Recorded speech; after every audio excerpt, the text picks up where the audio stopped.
Punjabi radio USA ਪੇਸ਼ ਕਰਦਾ ਹੈ ਅੱਜ ਦਾ ਦਿਨ ਸਿੱਖ ਇਤਿਹਾਸ ਵਿੱਚ।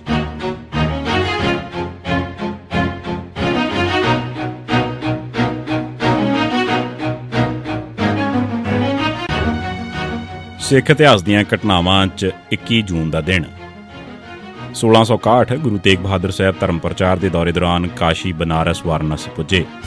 1656 'ਚ ਕੀਰਤਪੁਰ ਤੋਂ ਚੱਲ ਕੇ ਗੁਰੂ ਤੇਗ ਬਹਾਦਰ ਸਾਹਿਬ ਦਾ ਜੱਥਾ ਮਲਕਪੁਰ, ਘੇੜਾਂ, ਕੋਟਲਾ ਨਿਹੰਗਾਂ, ਲਖਨੌਰ, ਪੰਜੋਖੜਾ ਤੇ ਕੁਰੂਕਸ਼ੇਤਰ ਦੇ ਇਲਾਕੇ 'ਚ ਧਰਮ ਪ੍ਰਚਾਰ ਕਰਦਾ ਹੋਇਆ 29 ਮਾਰਚ 1657 ਨੂੰ ਹਰਿਦੁਆਰ ਪੁੱਜਾ। ਹਰਿਦੁਆਰ 'ਚ ਆਪ 1.5 ਮਹੀਨੇ ਤੋਂ ਵੱਧ ਰਹੇ ਤੇ ਇਸ ਦੌਰਾਨ ਆਲੇ ਦੁਆਲੇ ਦੇ ਇਲਾਕੇ 'ਚ ਵੀ ਜਾਂਦੇ ਰਹੇ। ਇਸ ਵੇਲੇ ਮਾਤਾ ਗੁਜਰੀ ਜੀ ਵੀ ਆਪ ਦੇ ਨਾਲ ਸਨ। ਇਸ ਮਗਰੋਂ ਆਪ ਮਿਰਜ਼ਾਪੁਰ ਵੀ ਗਏ ਤੇ ਇੱਥੋਂ ਚੱਲ ਕੇ 21 ਜੂਨ 1661 ਨੂੰ ਕਾਸ਼ੀ ਪੁੱਜੇ। पट वही मुताबिक माई दास बलू का जेठा, माई दास का दयाल दास, माई दास का मनी राम, माई दास का हरिचंद, जेठा का मथुरा दयाल दास का गुरु तेग बहादुर जी बेटा गुरु हरगोबिंद जी महल छठे का बनारस आए। साल 1718 अषाढ़ सुदी पंचमी गैलो नानकी जी आई, माता गुरु तेग बहादुर जी की, माता हरि जी आई, स्त्री गुरु सूरजमल जी की। भाई कृपाल चंद आया बेटा लाल चंद जी सुपिखी का, बाबा दयाल दास आया बेटा माई दास जल्हाने का, ग्वाल दास आया बेटा छुटे मल छिबर का, चौपत राय आया बेटा पैरे छिबर का, संगत आया बेटा बिने उपल का, साधु राम आया बेटा धर्मे खोसले का।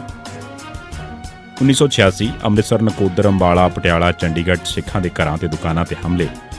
21 ਜੂਨ 1986 ਦੇ ਦਿਨ ਦਹਿਸ਼ਤਗਰਦਾਂ ਨੇ ਅੰਮ੍ਰਿਤਸਰ, ਨਕੋਦਰ, ਅੰਬਾਲਾ, ਪਟਿਆਲਾ, ਚੰਡੀਗੜ੍ਹ 'ਚ ਸਿੱਖਾਂ ਦੇ ਘਰਾਂ ਤੇ ਦੁਕਾਨਾਂ ਤੇ ਹਮਲੇ ਕੀਤੇ ਤੇ ਨਾਲ ਚੱਲ ਰਹੀ CRPF ਨੇ ਕੋਈ ਵੀ ਦਖਲ ਨਾ ਦਿੱਤਾ। 1986 ਜੋਗਿੰਦਰ ਸਿੰਘ, ਬਲਵੰਤ ਸਿੰਘ ਤੇ ਹਰਮਿੰਦਰ ਸਿੰਘ ਸ਼ਮੀ ਸ਼ਹੀਦ।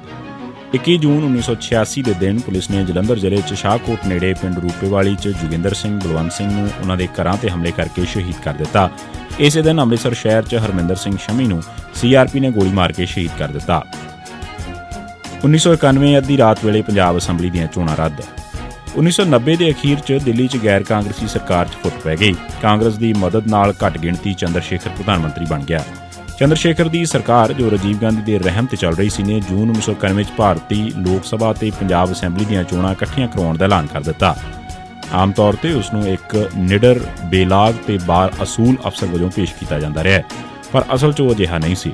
ਲੋਕ ਸਭਾ ਦੀਆਂ ਚੋਣਾਂ ਪੰਜਾਬ ਅਸੈਂਬਲੀ ਦੀਆਂ ਵੋਟਾਂ ਪੈਣ ਤੋਂ ਪਹਿਲਾਂ ਮੁੱਕ ਜਾਣੀਆਂ ਸਨ। ਸੈਸ਼ਨ ਪੰਜਾਬ 'ਚ ਚੋਣਾਂ ਕਰਵਾਉਣ ਵਾਸਤੇ ਬਜਟ ਜਾਪਦਾ ਸੀ। ਹਾਲਾਂਕਿ ਉਸ ਵੇਲੇ ਪੰਜਾਬ 'ਚ ਖਾੜਕੂ ਦਬਕਾ, ਗੋਲੀ ਦੀ ਸਿਆਸਤ, ਸਿਆਸੀ ਤੇ ਨਿੱਜੀ ਕਤਲਾਂ ਦੀ ਭਰਮਾਰ ਚੱਲ ਰਹੀ ਸੀ, ਪਰ ਚੰਦਰ ਸ਼ੇਖਰ ਤੇ ਸੈਸ਼ਨ ਦੋਵੇਂ ਪੰਜਾਬ 'ਚ ਹਰ ਹਾਲਤ 'ਚ ਚੋਣਾਂ ਕਰਵਾਉਣਾ ਚਾਹੁੰਦੇ ਸਨ।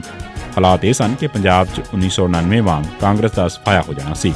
ਅਕਾਲੀਆਂ ਤੇ ਖਾੜਕੂਆਂ ਨੇ 75% ਦੇ ਕਰੀਬ ਸੀਟਾਂ ਜਿੱਤ ਜਾਣੀਆਂ ਸਨ। ਇਸ ਹਾਲਤ ਨੂੰ ਸਾਹਮਣੇ ਰੱਖ ਕੇ ਕਾਂਗਰਸ ਨੇ ਚੋਣਾਂ ਦਾ ਬਾਈਕਾਟ ਕਰਨ ਦਾ ਐਲਾਨ ਕੀਤਾ ਹੋਇਆ ਸੀ। ਕਤਲੋ-ਗਾਰਤ ਦਾ ਮਾਹੌਲ ਇੰਨਾ ਖੌਫਨਾਕ ਸੀ ਕਿ ਬਹੁਤ ਸਾਰੇ ਉਮੀਦਵਾਰ ਚੋਣਾਂ ਲੜਨ ਤੋਂ ਭੱਜਣੇ ਸ਼ੁਰੂ ਹੋ ਗਏ। ਖੁਫੀਆ ਏਜੰਸੀਆਂ ਤੇ ਸਰਕਾਰੀ ਬਲੈਕ ਕੈਟਸ ਵੱਲੋਂ ਦਰਜਨਾਂ ਉਮੀਦਵਾਰ ਮਾਰੇ ਜਾ ਚੁੱਕੇ ਸਨ, ਪਰ ਬਾਦਲ ਟੌੜਾ ਅਕਾਲੀ ਫਿਰ ਵੀ ਚੋਣਾਂ ਲੜਨ ਵਾਸਤੇ ਡਟੇ ਹੋਏ ਸਨ। ਕੇਂਦਰ ਸਰਕਾਰ, ਚੋਣ ਕਮਿਸ਼ਨਰ ਤੇ ਪੰਜਾਬ ਗਵਰਨਰ ਵੀ ਚੋਣਾਂ ਕਰਵਾਉਣ ਵਾਸਤੇ ਬਜਟ ਸਨ। ਇਸ ਮਾਹੌਲ 'ਚ 10 ਜੂਨ 1991 ਦੇ ਦਿਨ ਪੰਜਾਬ ਦੇ ਗਵਰਨਰ OP ਮਲਹੋਤਰਾ ਨੇ ਇੱਕ ਬਿਆਨ 'ਚ ਕਿਹਾ ਕਿ ਪੰਜਾਬ 'ਚ 22 ਜੂਨ ਨੂੰ ਚੋਣਾਂ ਹਰ ਹਾਲਤ 'ਚ ਕਰਵਾਈਆਂ ਜਾਣੀਆਂ ਨੇ। ਇਸੇ ਦਿਨ ਚੰਦਰ ਸ਼ੇਖਰ ਸਰਕਾਰ ਨੇ ਸੈਸ਼ਨ ਨੂੰ ਹਦਾਇਤ ਜਾਰੀ ਕੀਤੀ ਕਿ ਪੰਜਾਬ ਚੋਣਾਂ ਕਿਸੇ ਹਾਲਾਤ 'ਚ ਵੀ ਮੁਲਤਵੀ ਨਾ ਕੀਤੀਆਂ ਜਾਣ। ਪੰਜਾਬ ਚੋਣਾਂ ਨੂੰ ਯਕੀਨੀ ਬਣਾਉਣ ਵਾਸਤੇ ਕੇਂਦਰ ਸਰਕਾਰ ਨੇ 14 ਜੂਨ ਨੂੰ ਪੰਜਾਬ ਦੇ ਹਰ ਜ਼ਿਲ੍ਹੇ 'ਚ ਫੌਜ ਭੇਜ ਦਿੱਤੀ ਤੇ ਸੂਬੇ ਨੂੰ ਗੜਬੜ ਵਾਲਾ ਸੂਬਾ ਕਰਾਰ ਦੇ ਦਿੱਤਾ ਗਿਆ। ਪੰਜਾਬ 'ਚ ਵੋਟਾਂ 22 ਜੂਨ ਨੂੰ 8 ਵਜੇ ਪੈਣੀਆਂ ਸ਼ੁਰੂ ਹੋਣੀਆਂ ਸਨ, ਪਰ 21 ਜੂਨ ਨੂੰ ਨਰਸਿਮਹਾ ਰਾਓ ਪ੍ਰਧਾਨ ਮੰਤਰੀ ਬਣ ਗਿਆ। ਇਮਾਨਦਾਰੀ ਦਾ ਦਾਅਵਾ ਕਰਨ ਵਾਲੇ TN ਸੈਸ਼ਨ ਚੋਣ ਕਮਿਸ਼ਨਰ ਨੇ ਨਵੇਂ ਕਾਂਗਰਸ ਪ੍ਰਧਾਨ ਮੰਤਰੀ ਨੂੰ ਖੁਸ਼ ਕਰਨ ਵਾਸਤੇ 21-22 ਜੂਨ 1991 ਦੀ ਅੱਧੀ ਰਾਤ ਤੋਂ ਬਾਅਦ ਤੜਕੇ 3 ਵਜੇ ਪੋਲਿੰਗ ਸ਼ੁਰੂ ਹੋਣ ਤੋਂ ਸਿਰਫ 5 ਘੰਟੇ ਪਹਿਲਾਂ ਪੰਜਾਬ ਦੀਆਂ ਚੋਣਾਂ ਮੁਲਤਵੀ ਕਰ ਦਿੱਤੀਆਂ। TN ਸੈਸ਼ਨ ਦੀ ਹਰਕਤ ਦੇ ਖਿਲਾਫ ਸਾਰੇ ਪੰਜਾਬ 'ਚ ਰੋਸ ਮੁਜ਼ਾਹਰੇ ਹੋਏ। ਹੋਰ ਤਾਂ ਹੋਰ ਗਵਰਨਰ ਪੰਜਾਬ OP ਮਲਹੋਤਰਾ ਨੇ ਵੀ ਇਸ ਦੇ ਖਿਲਾਫ ਰੋਸ ਜ਼ਾਹਰ ਕੀਤਾ ਤੇ ਗਵਰਨਰਸ਼ਿਪ ਤੋਂ ਅਸਤੀਫਾ ਦੇ ਦਿੱਤਾ। ਅਗਲੇ 3 ਦਿਨ ਨਰਸਿਮਹਾ ਰਾਓ ਅਸਤੀਫਾ ਵਾਪਸ ਲੈਣ ਵਾਸਤੇ ਮਲਹੋਤਰਾ ਤੇ ਜ਼ੋਰ ਪਾਉਂਦੇ ਰਹੇ, ਪਰ ਉਸਨੇ 26 ਜੂਨ ਨੂੰ ਆਖਰੀ ਵਾਰ ਅਸਤੀਫਾ ਵਾਪਸ ਲੈਣੋਂ ਨਾ ਕਰ ਦਿੱਤੀ। 2009 ਮਸਤੂਆਣਾ 'ਚ ਦਰਬਾਰ ਸਾਹਿਬ ਦੀ ਨਕਲ ਦੀ ਇਮਾਰਤ ਉਸਾਰਨ ਦੇ ਮਸਲੇ ਤੇ ਤੇਜਾ ਸਿੰਘ ਸਮੁੰਦਰੀ ਹਾਲ 'ਚ ਮੀਟਿੰਗ। ਮਸਤੂਆਣਾ 'ਚ ਦਰਬਾਰ ਸਾਹਿਬ ਦੀ ਨਕਲ ਤੇ ਬਣਾਈ ਇਮਾਰਤ ਦੇ ਸਬੰਧ 'ਚ 21 ਜੂਨ 2009 ਦੇ ਦਿਨ ਤੇਜਾ ਸਿੰਘ ਸਮੁੰਦਰੀ ਹਾਲ 'ਚ ਇੱਕ ਆਲ ਸਿੱਖ ਪਾਰਟੀਜ਼ ਮੀਟਿੰਗ ਕੀਤੀ ਗਈ। ਇਸ 'ਚ ਸਰਦਾਰ ਭਾਗ ਸਿੰਘ ਅਣਖੀ, ਸਰਦਾਰ ਜਿੰਦਰ ਸਿੰਘ ਖਾਲਸਾ, ਪੰਚਾਇਤ ਤੇ ਬਹੁਤ ਸਾਰੀਆਂ ਜਥੇਬੰਦੀਆਂ ਇਸ ਬਿਲਡਿੰਗ ਨੂੰ ਢਾਉਣ ਦੀਆਂ ਹਮਾਇਤੀ ਸਨ, ਪਰ ਸ਼੍ਰੋਮਣੀ ਕਮੇਟੀ ਤੇ ਪੁਜਾਰੀ ਮਸਤੂਆਣਾ ਕਮੇਟੀ ਨਾਲ ਅੰਦਰੋਂ ਅੰਦਰੀ ਸਮਝੌਤਾ ਕਰ ਚੁੱਕੇ ਸਨ। ਇਸ ਕਰਕੇ ਉਹਨਾਂ ਨੇ ਉਸ ਗੁਰਦੁਆਰੇ ਦੇ ਨਕਸ਼ੇ 'ਚ ਮਾਮੂਲੀ ਜਿਹੀਆਂ ਤਬਦੀਲੀਆਂ ਕਰਨ ਵਾਸਤੇ ਇੱਕ ਢਿੱਲਾ ਜਿਹਾ ਮਤਾ ਪਾਸ ਕਰ ਦਿੱਤਾ। ਤੇ ਉਸ ਤੋਂ ਬਾਅਦ ਇਸ ਮਤੇ ਦੀ ਵੀ ਕਿਸੇ ਨੇ ਪਰਵਾਹ ਨਾ ਕੀਤੀ। ਇਹ ਸਨ ਸਿੱਖ ਇਤਿਹਾਸ ਦੀਆਂ ਘਟਨਾਵਾਂ 'ਚ 21 ਜੂਨ ਦਾ ਦਿਨ। ਸੁਣਦੇ ਰਹੋ ਪੰਜਾਬੀ ਰੇਡੀਓ USA।